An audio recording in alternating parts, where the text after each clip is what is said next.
Arestado ang dalawang lalaking magkapatid at kanilang kaibigan dahil sa umano'y pang-hold up at pananaksak sa Quezon City. Itinanggi nila ang mga krimen.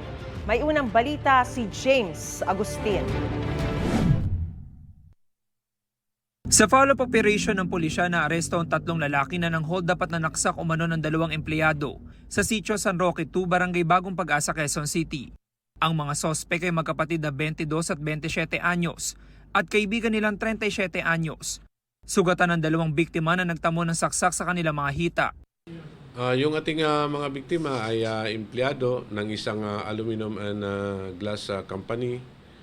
Kaya sila nandun sa lugar para mangulikta ng payments ng kanilang mga customer.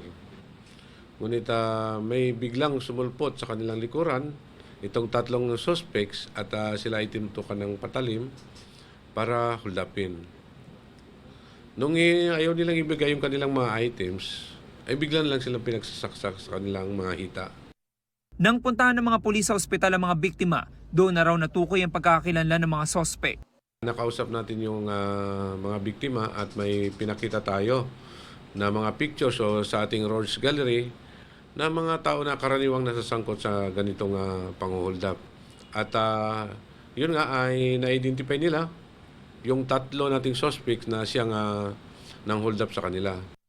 Nabawi mula sa mga sospek ang mga ninakaw na cellphone. Hindi na nakuha ang mahigit 1,000 pesos na cash. Sa imbestigasyon na pag-alaman na ilang beses nang nakulong ang mga sospek dahil sa pagsusugal, pagnanakaw at ilegal na droga. Kaugnay sa kinakaharap ngayong reklamo, itinanggi ng tatlo na sangkot sila sa pang-hold up at pananaksa. Hindi ko po alam yun. At paano hindi alam?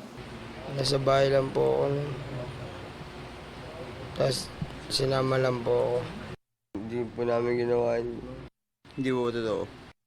Sinampahan ang mga sospek ng reklamong robbery with 2 counts ng frustrated homicide. Ito ang unang balita. James Agustin para sa GMA Integrated News. Gusto mo bang mauna sa mga balita? Mag-subscribe na sa GMA Integrated News sa YouTube at tumutok sa unang balita.